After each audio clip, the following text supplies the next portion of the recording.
साथियों, आज की बहुत बड़ी बिग अपडेट है। वरिष्ठ अध्यापक सेकंड ग्रेड का आरपीएससी के द्वारा परीक्षा परिणाम जारी किया जा चुका है और आपके सामने ये रिजल्ट है 29/1/2026 यानी आज की न्यूज़ है। वरिष्ठ अध्यापक प्रतियोगिता परीक्षा थी 2024 का, उसमें पहला जो परिणाम जारी किया है वो है सामाजिक विज्ञान का। ठीक है, सबसे पहले सामाजिक विज्ञान का यहाँ पर परीक्षा परिणाम जारी किया है, जिसकी एग्ज़ाम 7/9/2025 को हुई थी। और इसमें ये जो सूची है वो विचारित सूची है यानी प्रोविजनल लिस्ट है, और इसके अंदर ये अस्थायी रूप से इनको सम्मिलित किया गया है, यानी अभी इनका डीवी होगा। डीवी के बाद फाइनल रिजल्ट आएगा, फिर आपकी स्थायी सूची यानी मेन लिस्ट अभी आपकी आना बाकी है। तो ये अस्थायी सूची है। अब पहली बार आरपीएससी ने क्या बदलाव किया है वो मैं आपको यहाँ पर पहले बता देता हूँ।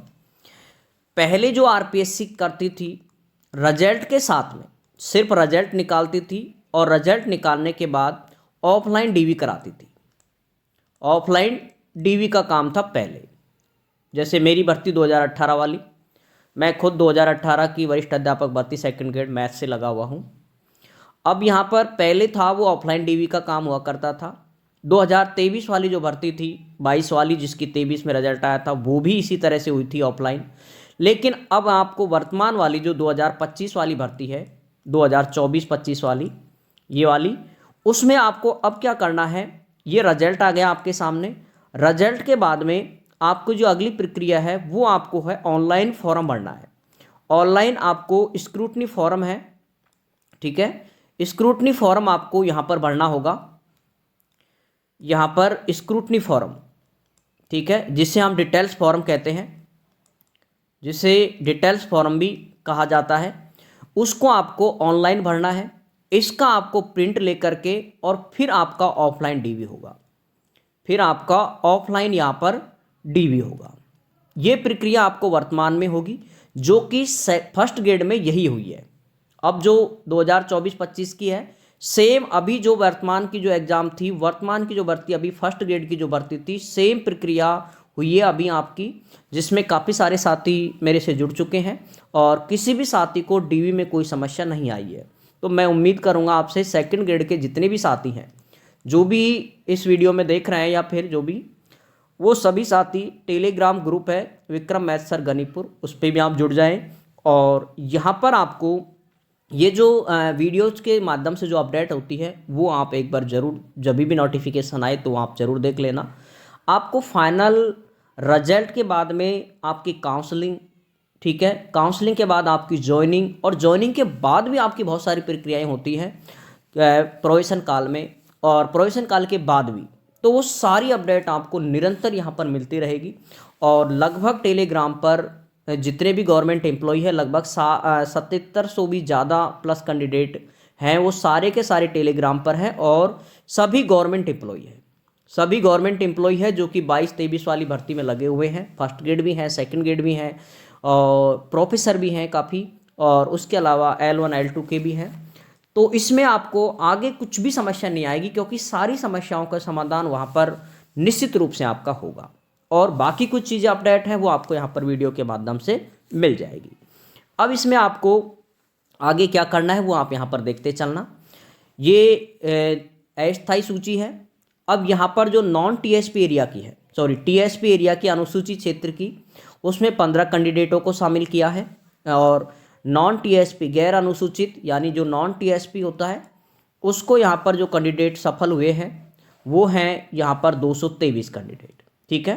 टोटल यहाँ पर 223 कैंडिडेट हैं और ये सभी यहाँ पर आप देख पा रहे हैं, ये 223 कैंडिडेटों का ही डीवी होगा। और इसमें साथ साथ में यहाँ पर आपका रिजल्ट जो आप देख सकते हैं, कट ऑफ जनरल की गई है 286, एससी की जो कट ऑफ है वो 247.33, एसटी की 229, ओबीसी की है वो 272, और पॉइंट में भी है आगे एमबीसी की है 252 और ईडब्ल्यूएस की 255.33।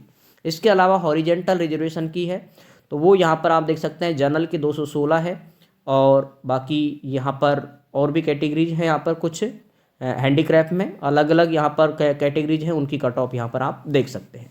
इसके अलावा 975 अभ्यर्थी ऐसे हैं जिनको आयोग घोषित किया गया है, किसके कारण 5 विकल्प नहीं भरने के कारण। इसके अलावा यहाँ पर आप देख पा रहे हैं कि ये महत्वपूर्ण सूचना है, ये पहले नहीं हुआ करती थी, ये पहली बार आरपीएससी ने फर्स्ट ग्रेड में पहली बार लागू की है ये, और अब इसको कर दिया सेकंड ग्रेड में भी लागू, इसको सेकंड ग्रेड में भी इसको लागू कर दिया है। तो अब आप इसको लेकर के बिल्कुल भी निश्चिंत हो जाएं, पूरी प्रक्रिया एकदम सामान्य है, नॉर्मल आपको फॉर्म भरना है, ठीक है। कैसे भरना है फॉर्म को वो भी मैं आपको जब फॉर्म शुरू होंगे उस समय आपको इसकी मैं डिटेल्स वीडियो बना दूंगा, ठीक है, ताकि आपको हर एक कॉलम के बारे में, हर एक पॉइंट के बारे में अच्छे से समझ आ जाए। कुछ डॉक्यूमेंट हैं जिनको आप अभी तैयार कर लेंगे ताकि आप 4 तारीख को जब भी आप फॉर्म भरेंगे स्क्रूटनी फॉर्म, तब आपको ये समस्या फील नहीं होगी, बिल्कुल भी समस्या नहीं आएगी। अब यहाँ से आप देखें इस लाइन को, यही जो दे रखा है, जो अच्छे से हाईलाइट किया हुआ है, स्क्रूटनी फॉर्म, ये डिटेल्स फॉर्म या स्क्रूटनी फॉर्म, ये आपको भरना है, ये आपको ऑनलाइन भरना है। और ऑनलाइन कैसे भरेंगे इसकी प्रक्रिया इसमें आपको दिखा रखी है। देखें यहाँ पर, सबसे पहले आपको अपने एसओसो आईडी के माध्यम से एसओसो आईडी ओपन करेंगे। एक चीज़ मैं यहाँ पर अभी बता देता हूँ, एसओसो आईडी में जो आप मोबाइल नंबर देते हो, फ़ोन नंबर, ठीक है, वो आप स्वयं के दिया करें। इस चीज़ की गलती ना करें कि स्वयं का दें, क्योंकि आपकी वेटिंग लिस्ट भी जारी होती है।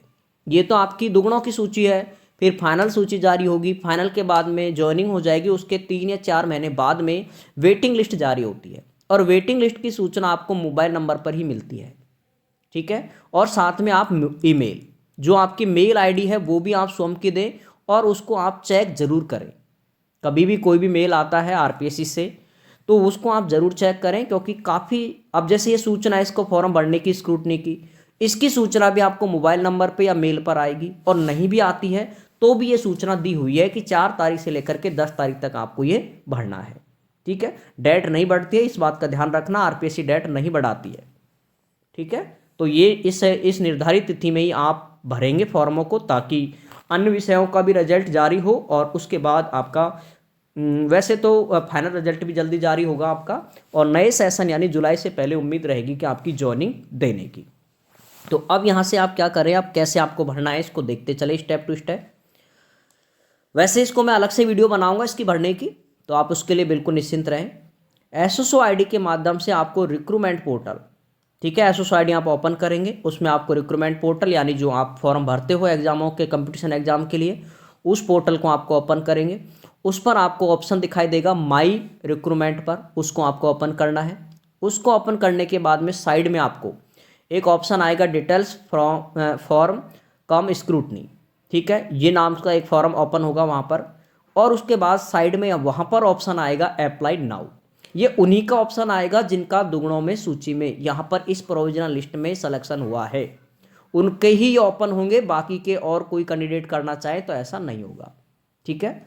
तो उसको जैसे आप अप्लाई करोगे, उसके बाद उसके अंदर सारी डाटा आपको फिल करनी है। उस डाटा में क्या क्या फिल करना है वो मैं आपको यहाँ पर बता रहा हूँ, एक बार वो देख लेते हैं। आपको स्क्रूटनी फॉर्म में क्या क्या भरना है, ठीक है। स्क्रूटनी फॉर्म में जो आपको भरना है उसको मैं यहाँ पर थोड़ा सा बता देता हूँ, ताकि आपको डीवी में समस्या बिल्कुल भी नहीं हो। फर्स्ट नंबर पे एक 10वीं की मार्कशीट, और यहाँ पर सर्टिफिकेट आपका अपलोड होगा। 12वीं की भी आपकी मार्कशीट और सर्टिफिकेट अपलोड होगा। वही बात है, जिनका अलग अलग है उनका अलग अलग अपलोड होगा, जिनका सेम है एक में ही है दोनों का, जैसे 2012 के बाद, 2012 के बाद जिन्होंने 10वीं 12वीं की है उनका एक में ही शामिल होगा, लेकिन 2011 से पहले जिन्होंने की है उनका अलग अलग होता है, ठीक है। इसके अलावा आपकी चाहे बीए की डिग्री हो, चाहे बीएससी की हो, सभी की अलग अलग first year, second year, third year, इनकी अलग अलग मार्कशीट यहाँ पर अपलोड होंगी, ठीक है। और इसके साथ साथ में यहाँ पर इनकी डिग्री, अगर कोई साथी डिग्री नहीं लेके आया है अभी तक, वो आप डिग्री लेकर के आ जाए यूनिवर्सिटी से। ध्यान रखना, आप डिग्री के अभाव में आपका यहाँ पर डीवी सक्सेस नहीं होगा, ठीक है। अगर आपको डिग्री नहीं आई है आपकी, तो वहाँ पर आपको प्रोविजनल डिग्री लेकर के आनी है, आपको प्रोविजनल, ठीक है, वहाँ पर आपको प्रोविजनल डिग्री लेकर के आनी है। जिन साथियों का यहाँ पर दुगुनों में सिलेक्शन हो चुका है उनकी बात कर रहा हूँ कि बीए या बीएससी की first year, second year, third year की अलग अलग आपकी मार्कशीट चाहिए। प्रोविजनल, अगर ओरिजिनल आपके पास डिग्री नहीं आई है यूनिवर्सिटी में, तो आप प्रोविजनल डिग्री वहाँ से इशू करवा लें, ठीक है, तुरंत आ जाएगी ये प्रोविजनल डिग्री, ध्यान रखें। इसके बिना डिग्री या प्रोविजनल डिग्री नहीं होने पर आपका डीवी सफल नहीं होगा। इस बात को क्लियर याद ध्यान रखेंगे आप। चौथे नंबर पर अगर हम बात करें तो यहाँ पर आपकी बीएड हो गई, ठीक है। बीएड की वही मार्कशीट और वही डिग्री, और डिग्री अगर आपके पास में नहीं आई है अभी तक तो आपको प्रोविजनल डिग्री लेकर के आनी होगी, ठीक है। प्रोविजनल डिग्री आप यूनिवर्सिटी से लेकर के आ जाए ताकि आपकी डीवी में आपको कोई समस्या नहीं आए। इसके साथ साथ में ये हो गया बीएड, और उसके बाद आपका जाति प्रमाण पत्र, ठीक है। जाति प्रमाण पत्र ये आपको पिता के नाम का चाहिए, यानी आपके साथ में पिता का नाम, आपके साथ में किसका नाम होना चाहिए, पिता का नाम। छठे नंबर पर अगर हम बात करें मूल निवास, मूल निवास आपको जरूरी है, जिस भी आपने फॉर्म में एड्रेस भरा है उस एड्रेस का आपको मूल निवास होना अनिवार्य है। इसके अलावा इसमें ध्यान रखना जाति पिता के नाम का, चाहे वो विवाहित महिला हो चाहे अविवाहित महिला हो, इस बात का जरूर ध्यान रखना। वह चाहे अविवाहित महिला हो चाहे विवाहित महिला हो, उनको जाति प्रमाण पत्र चाहिए किसके नाम का, पिता के नाम का, यानी आपके साथ में पिता का नाम होना। छठे आठवें सातवें नंबर पर हम बात करें तो आपकी सभी डॉक्यूमेंट आपके सही होने चाहिए, यानी स्पेलिंग मिस्टेक आपकी बिल्कुल भी नहीं होनी चाहिए। स्पेलिंग मिस्टेक आपकी किसी भी साथी की नहीं होनी चाहिए, किसी भी डॉक्यूमेंट में नहीं होनी चाहिए, ठीक है। अब स्क्रूटनी फॉर्म है उसमें आपको ये सारे अपलोड होंगे, ये सभी डॉक्यूमेंट जो मैं यहाँ पर बता रहा हूँ आपको, ये सारे स्क्रूटनी फॉर्म में अपलोड होंगे, ऑनलाइन यहाँ पर अपलोड करने होंगे आपको, ठीक है। इनको आप अपलोड करेंगे ताकि आपका ये हो। अब इसमें ये भी है दो बार आपको ये अपलोड करने होंगे, एक बार में तो आपके होंगे ये ओरिजिनल अपलोड, ठीक है। एक बार तो आपके होंगे ये ओरिजिनल अपलोड कर देंगे एक बार में, और अगले वाले में इनकी क्या करेंगे आप, फोटोकॉपी, ठीक है। इनकी आप फोटोकॉपी करेंगे, उसको आप सेल्फ अटेस्टेड करेंगे, सेल्फ अटेस्टेड करने के बाद उसको आपको अपलोड करनी है, ठीक है। और यहाँ पर जो अपलोड होती है वो डिग्री होती है ज़्यादातर, जो सेल्फ अटेस्टेड करके आपको और अपलोड करनी है वो डिग्री अपलोड करनी है। यहाँ पर अपलोड होती है मार्कशीट। तो यानी आपको स्क्रूटनी फॉर्म में दो बार आपको ऑप्शन आएंगे इनको भरने के। इसके साथ साथ में आप क्या देखेंगे, उसके अंदर आपका नाम जरूर चेक कर लेना, आपका नाम चेक करना, आपकी डीओबी चेक करना, ठीक है। इसके साथ में आपके फादर का नाम, मदर का नाम, ये जरूर आप चेक कर लें क्योंकि स्क्रूटनी फॉर्म में गलती हो जाती है, ठीक है। इसके साथ साथ में जब आप इनको, ये तो ओरिजिनल तो होंगे, साथ में आपकी ये मार्कशीटों में वहाँ पर आपके रोल नंबर, आपके क्रमांक, ठीक है, वहाँ पर आपके रोल नंबर और वहाँ पर आपके क्रमांक, जो कि डिग्री के ऊपर, मार्कशीट के ऊपर क्रमांक लिखे होंगे, तो उनको आप अच्छे से पढ़ना कि कहाँ क्रमांक लिखा है, कहाँ पर रोल नंबर लिखे हैं, उसको आप ऐसे के भर करके ही अपलोड करें, ठीक है। अच्छे से इनमें एक भी गलती ना करें कि रोल नंबर जैसे किसी का 1527 है, लेकिन गलती से आपने 27 की जगह 28 कर दिया या आपने 0 कर दिया, तो इस गलती के लिए आपको ध्यान रखना, वहाँ पर आपको मिस्टेक होती है, इस वजह से आप डीवी में समस्या आती है। तो इस चीज़ के लिए आप क्या करें, इनको पहले से ही केयरफुली, जो भी मित्र वाले से भरवा रहे हैं आप, उसको आप देख करके अच्छे से एक एक चीज़ का आपको मिलान करना होगा, ठीक है।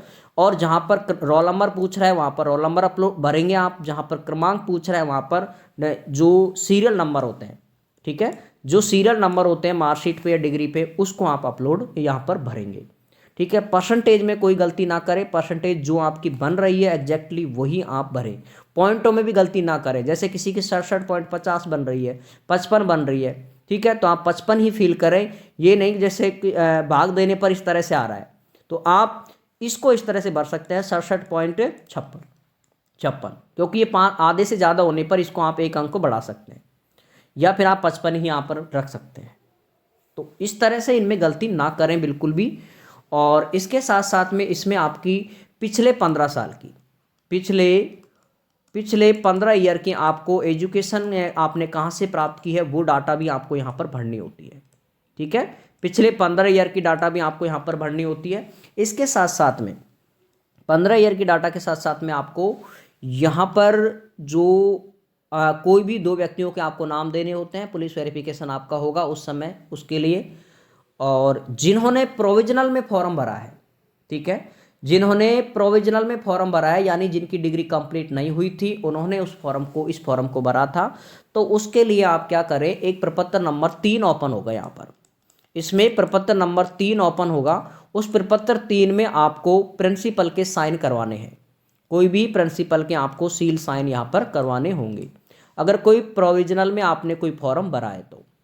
ठीक है, अगर आपने प्रोविजनल में नहीं भरा है तो आपको इसमें साइन कराने की आवश्यकता नहीं होगी।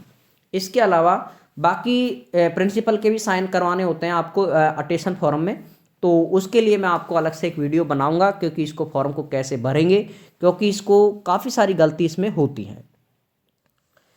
ये स्क्रूटनी फॉर्म है, ये भरा हुआ है जो कि फर्स्ट ग्रेड का है। ठीक है, ये स्क्रूटनी फॉर्म है जो कि फर्स्ट ग्रेड का भरा हुआ है।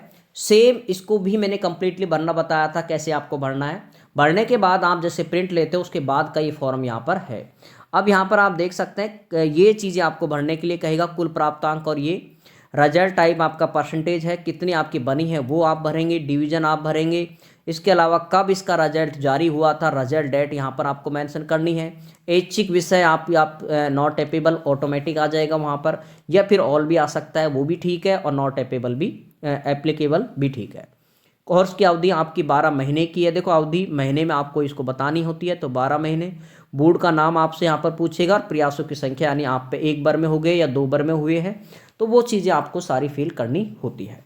तो इसके बाद काफ़ी चीज़ें हैं यहाँ पर। इस तरह का ये फर्स्ट ग्रेड का फॉर्म है, सेम आपका बिल्कुल एक भी लाइन चेंज नहीं होगी। आरपीएससी का ही होता है, इसलिए फर्स्ट ग्रेड का भर लो चाहे सेकंड ग्रेड का भर लो, स्क्रूटनी फॉर्म एक जैसा होता है, चाहे आरएसएसबी वाला भर लो। ठीक है, थोड़ा सा बदलाव होता है आरएसएसबी में, बाकी फर्स्ट ग्रेड का और सेकंड ग्रेड का तो सेम होता है। तो ये आपको कंप्लीटली भरना होता है। काफ़ी सारे पेज हैं इसके अंदर, जो कि मैं वो आपको अभी अटेंशन फॉर्म मैंने दिखाया था, वो अटेंशन फॉर्म आपको कंप्लीट भरना है। और जो डिटेल्स फॉर्म है, जिसे स्क्रूटनी फॉर्म है, स्क्रूटनी फॉर्म भरने के बाद में अटेंशन फॉर्म होता है, जो कि हम पुलिस वेरिफिकेशन फॉर्म बोलते हैं जिसको, और वो दोनों आपको कंप्लीट भरने होते हैं। इसके अलावा यहाँ पर आप देखें कि इसके बाद ये भरने के बाद ऑनलाइन आपने भर दिया। ऑनलाइन भरने की तिथि आप यहाँ पर देख सकते हैं, 4 तारीख से शुरू होंगे और 10 तारीख तक आपको ये भरने हैं। ठीक है, लिंक आपको ओपन हो जाएगा, आप उसी के पे ओपन होगा, ये ध्यान रखना, जिसको है विस्तृत आवेदनों की जांच संबंधित विभाग माध्यमिक शिक्षा बीकानेर के द्वारा की जाएगी। यानी यहाँ पर जो बात कही गई है कि आपका जो डीबी होगा वो आरपीएससी की बजाय बीकानेर हो सकता है। ठीक है, बाकी अलग से सूचना मिलेगी कि कहाँ पर होगा, तो वो सारी सूचना कब होगा, टाइमिंग वगैरह लिस्ट, वो सारी लिस्ट आपको टेलीग्राम ग्रुप पे मिल जाएगी। तो आप बिल्कुल निश्चिंत रहना है कि इसको कहाँ पर क्या मिलेगी वो चीज़ें। ठीक है, इसके अलावा यहाँ पर इसमें जो बात कही गई है कि ये जो फॉर्म है ना, इसको भरने के बाद, ये स्क्रूटनी फॉर्म को आप जैसे भरते हैं उसके बाद में देखो यहाँ पर लिखा है, ऑनलाइन आवेदन भरने या सबमिट करने के पश्चात प्रिंट ऑप्शन पर जाकर के संपूर्ण विस्तृत आवेदक फॉर्म, हाँ इसमें फोटो भी अपलोड होगी, साइन भी अपलोड होंगे, ध्यान रखना। ठीक है, संपूर्ण विस्तृत आवेदक फॉर्म भरने के बाद आपको इसकी 2 प्रतियों में प्रिंट कर अपने पास संभाल करके रखेंगे। ये दोनों प्रिंट आपको डीवी में काम देंगे। जब आपका डॉक्यूमेंट्स वेरिफिकेशन होगा उस समय ये दोनों प्रिंट आपको लेकर के जाने होंगे। इसके अलावा यहाँ पर बात कही गई, सूचना आधारित निर्धारित दिनांक समय आपको बता दिया जाएगा उस समय सूचना। और विस्तृत आवेदक फॉर्म 2 प्रतियों में आपको लेकर के जाना है, और समस्त मूल दस्तावेज जो अभी मैंने बताए थे 10वीं से लेकर के बाकी पूरे सारे, वो सभी आपको लेकर के जाने होंगे। स्वयं सत्यापित प्रतियों के सहित उपस्थित होंगे, यानी आप ओरिजिनल दस्तावेज भी लेकर के जाएंगे और साथ में उनकी फोटोकॉपी भी आपको लेकर के जानी होती है। ठीक है, तो ये सूचना है। और उसके बाद आगे कहा है इसमें, संबंधित विभाग द्वारा उचित माध्यम से अभ्यर्थियों को दस्तावेज सत्यापन हेतु सूचित कराने की कार्रवाई संपादित की जाएगी। यानी आरपीसी साइट पे सूचना मिलेगी, बीकानेर निदेशालय की साइट पर सूचना मिलेगी आपको कब आपका डीवी होगा, और वो सूचना आपको यहाँ पर मैं टेलीग्राम ग्रुप पे और यहाँ पर यूट्यूब पे भी आपको निश्चित रूप से दूंगा। तो आप बिल्कुल निश्चिंत रहें इसके लिए, सेकंड ग्रेड के आगे की पूरी प्रक्रिया, डीवी ज्वाइनिंग सारी प्रक्रियाओं के लिए। राजस्थान लोक सेवा आयोग द्वारा अलग से कोई सूचना अभ्यर्थी को प्रेषित नहीं की जाएगी, ये बात भी उसने कही गई है, तो अभ्यर्थी खुद ध्यान रखें। अन्य विषयों के भी विभाग द्वारा दस्तावेज सत्यापन हेतु निर्धारित तिथि को उपस्थित नहीं होने पर अभ्यर्थी को अपात्र माना जाएगा, ये बात ध्यान रखना। वैसे मौका देते हैं, लेकिन यहाँ पर जो बात कही गई है वो ये है कि वो अगर नहीं होते हैं समय पर उपस्थित तो उनको अपात्र माना जाएगा, और परिणाम पर भी विचार नहीं किया जाएगा, ये बात इसने क्लियर कही गई है। और समस्त इसमें और भी कहा है कि अभ्यर्थी की पात्रता की जांच संबंधित विज्ञापन की शर्त और नियमों के अनुसार, यानी जो आपकी विज्ञापन, जो आपका जो विज्ञापन निकला था, ठीक है, एडवर्टाइजमेंट, उसमें जो नियम है उसके अगर आप कोई पूर्ति नहीं करता है कोई भी कैंडिडेट, तो उस अभ्यर्थी की पात्रता को रद्द कर दिया जाएगा। इसके अलावा संबंधित विभाग से दस्तावेज जांच सत्यापन उपरांत पात्र अभ्यर्थी की सूची विभाग द्वारा आयोग को भेजी जाएगी, जिसके उपरांत आयोग द्वारा परीक्षा परिणाम जारी कर चयनित अभ्यर्थियों का नाम नियुक्ति हेतु संबंधित विभाग को अभिस्तावित किया जाएंगे। तो उसके बाद में जैसे डीवी हो जाएगा, डीवी के बाद में वापस आरपीसी के पास डाटा जाता है, फिर वो आपका फाइनल रिजल्ट जारी करती है। फिर उसके बाद में बीकानेर है वो आपकी काउंसलिंग करवाता है, ठीक है, मंडल वाइज आपकी काउंसलिंग होती है। काउंसलिंग के बाद आपको स्कूल अलॉटमेंट होती है। ये सारी प्रक्रियाएँ बहुत ईजी है और सारी प्रक्रियाओं को मैं बिल्कुल स्टेप टू स्टेप आपको यहाँ पर निरंतर बताता रहूँगा। और कोई भी साथी जो भी है, एक बार आप देखो ज़रूर, जब भी सेकंड ग्रेड की ही वीडियो डलती हैं उसका आप टाइटल देख लेना, ठीक है, उस वीडियो को आप ज़रूर देख लेना, मिस मत करना। फिर बाद में आप ये कोई साथी ये नहीं कहेगा कि भाई सर हमें उसकी पता नहीं चला, ठीक है। तो वो सारी सूचनाएं आपको अपडेट रहेंगी और टेलीग्राम पर आप ज़रूर जुड़ जाना ताकि सारी सूचना मैं वहाँ पर देता रहूँगा, ठीक है साथियों। सभी साथियों को ऑल द बेस्ट। जय हिंद, जय भारत।